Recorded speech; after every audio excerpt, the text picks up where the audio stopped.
The most rebellious thing I did in the first 6 years of my marriage was sit in a waiting room by myself. That is the whole crime. I want you to hold how small it is, because the smallness is the entire point of this video. Not a lover, not an escape, not a secret bank account, though I would have those later.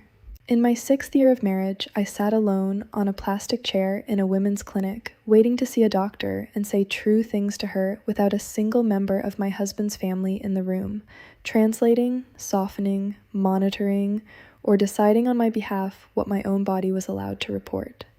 And my heart was pounding the entire time like I was doing something criminal, because in the architecture of my life, I was.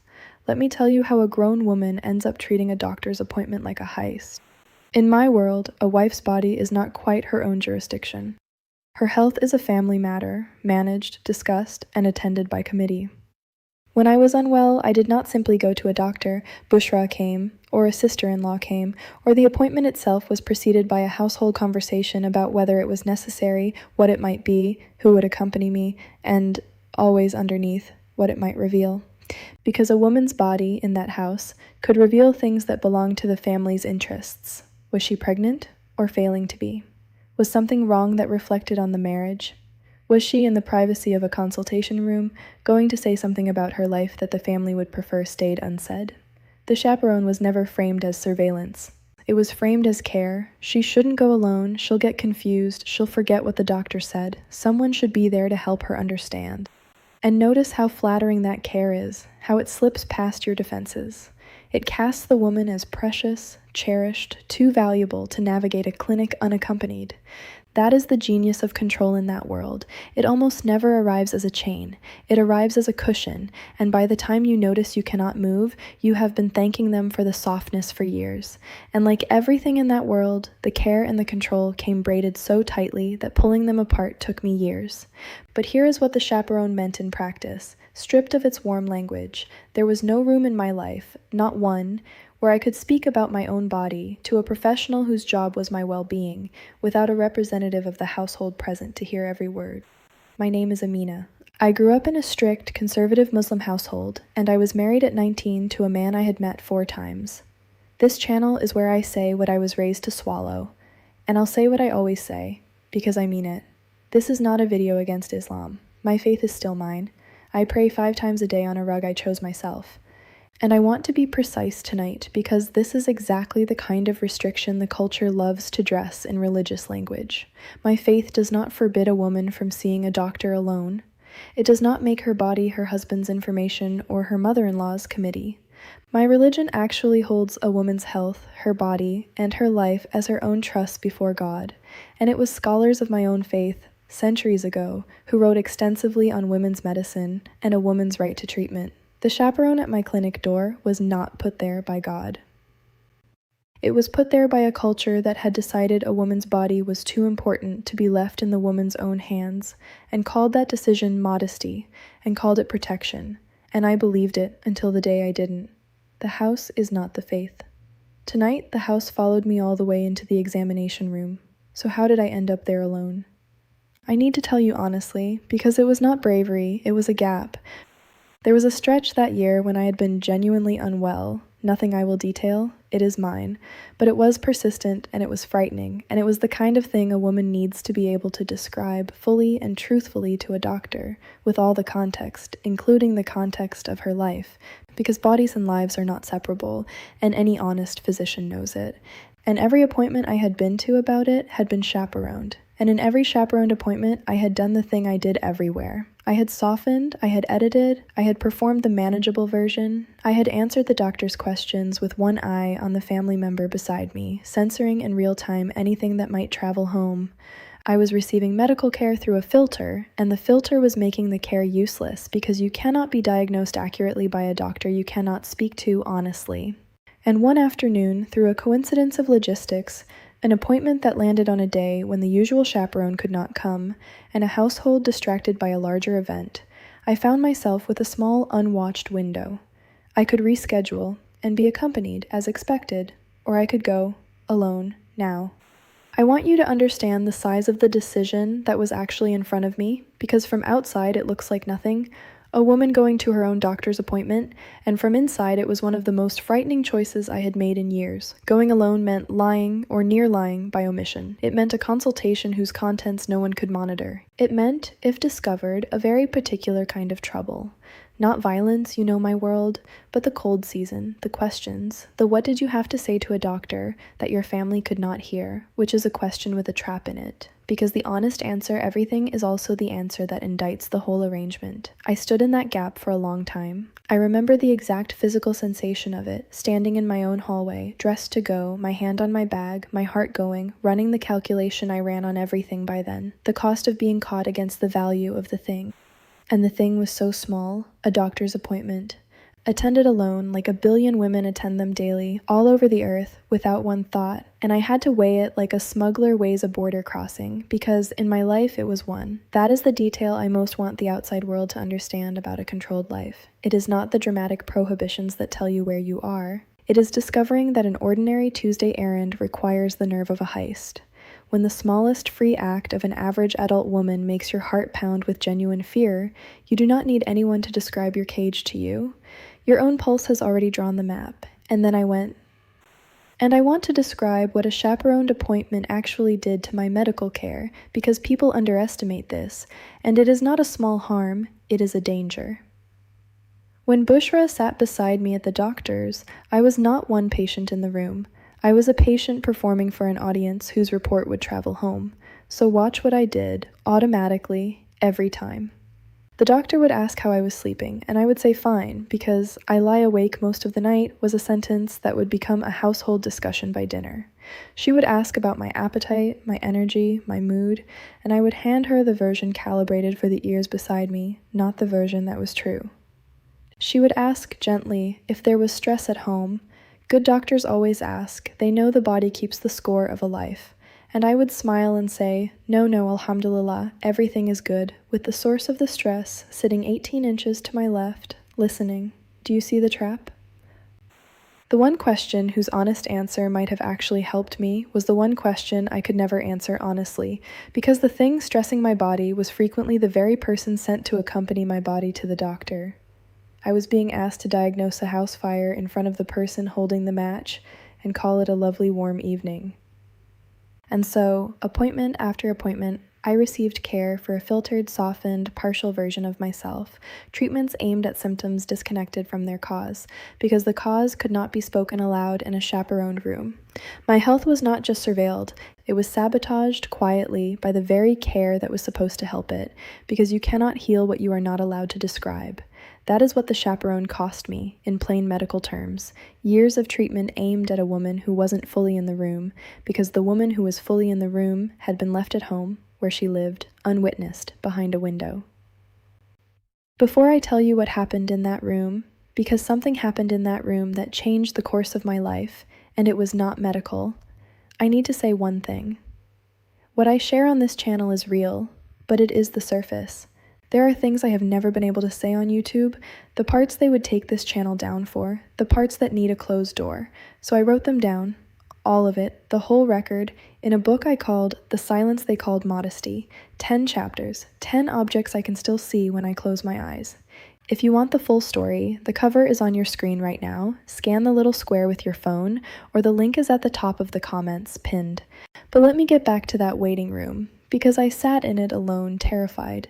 And then a nurse called my name, and I went in, and for the first time in 6 years of marriage, I was in a room with a professional and no representative of my household, and the doctor was a woman, and she closed the door, and she asked me how I was, and I could not answer. That is the part I need you to sit with. She asked me a simple, ordinary human question. How are you? The question I told you in another video that no one in my house ever asked, and I opened my mouth to give the performed answer, the manageable version, the edited report I had given in every chaperoned appointment, and I could not do it because there was no one there to perform for. The filter had nothing to filter for.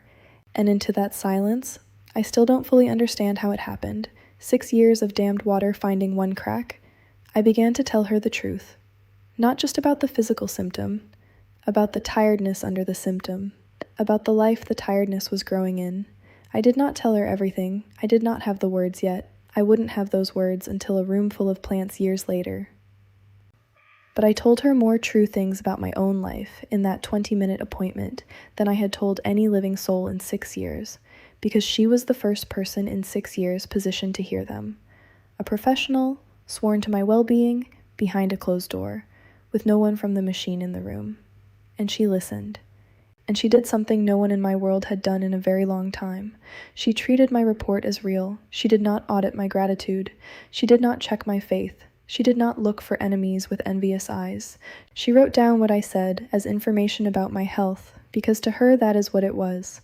And she looked at me at the end, and she said a sentence I have carried for the rest of my life. She said, "You've been carrying a lot, and you haven't had anywhere to put it down. That's not a small thing. That matters medically." 4 words from a stranger in a room the household could not enter. That matters medically. Do you understand what that sentence did to a woman whose entire world had spent 6 years telling her that her suffering was ingratitude, delicacy, or the evil eye? A person with authority, medical authority, the kind even my household respected, had just told me that my inner life was real, that its weight was real, and that carrying it alone was doing me measurable harm. It was the first outside instrument that ever read my temperature and reported it back to me accurately. And I walked out of that clinic into the afternoon, and I stood on the pavement, and I was not thinking about my diagnosis. I was thinking, there are rooms where I am real. They exist. I was just in one. If you have ever sat alone somewhere ordinary and felt your heart pound like a criminal's, a doctor's office, an appointment, any room where you finally spoke without a minder, subscribe to this channel and press the bell. And send this to the woman you know whose family always, somehow, comes along. To everything. She may not have language yet for why that pounds in her chest. This might be where she finds it. Now, I have to talk about what that appointment actually was, underneath the medicine, because it took me years to understand it, and it is the reason this small story gets its own video. That 20 minutes was not really a medical appointment, it was a rehearsal. For the first time, I had constructed, by luck, then by choice, a space outside the machine's surveillance, and I had used it to tell the truth to someone whose job was to receive it, and I had survived. Nothing bad happened. The sky did not fall. I went home, and the household never found out, and life continued. And some part of me, some strategist I did not know I employed, filed an enormous piece of intelligence that afternoon. The surveillance has gaps, and inside the gaps, the truth can be spoken. And speaking, it does not kill you. It heals something. Everything I would later do, the notebooks and the blankets, the plastic table with Sarah, the secret account, the 20 months, the dawn, every bit of it ran on the discovery I made in that examination room. That you can build, inside a watched life, a small unwatched space. That in that space you can be real. And that being real, even for 20 minutes, even once, changes you in a way that cannot be fully reversed. Because after you have been real once, the performance can never again feel like the truth. The doctor treated my body, but what actually happened in that room is that I got a taste of my own reality, administered by a stranger who did not know she was giving me the most important thing I had received in 6 years, and it turned out to be the most habit-forming substance I ever encountered. I would spend the next years of my life looking for more rooms like that one. Eventually, I ran out of other people's rooms and built my own. It is above a bakery. You are in it right now. This channel is a room with no chaperone in it, and that, more than any single story I tell, is what it is actually for. And because every story on this channel is really about all of us, I have to tell you about the woman who did not get her gap. Her name I will keep, but she was of my circle, and she was unwell for a long time, really unwell. The kind of unwell that a body announces early, if anyone is listening. And she was never once, in years, allowed to see a doctor without her mother-in-law present, because her mother-in-law had appointed herself the guardian of the family's medical honor. And so this woman gave, appointment after appointment, the chaperoned version, fine, alhamdulillah, a little tired, while something real grew in her unspoken, because the room where she might have spoken it always contained the one person she could not speak in front of. By the time it could no longer be hidden, by the time the body forced the issue past the chaperone, it was later than it should have been. She recovered, I want to say that. She is all right. But it was a harder road than it needed to be, and I have always believed, and a doctor later confirmed to her, that an earlier, honest conversation would have changed the difficulty of it. That is not modesty.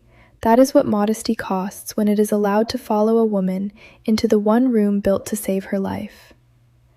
I think of her every time someone tells me the chaperone is about protection. Protection from what? She was protected all the way to a hospital bed.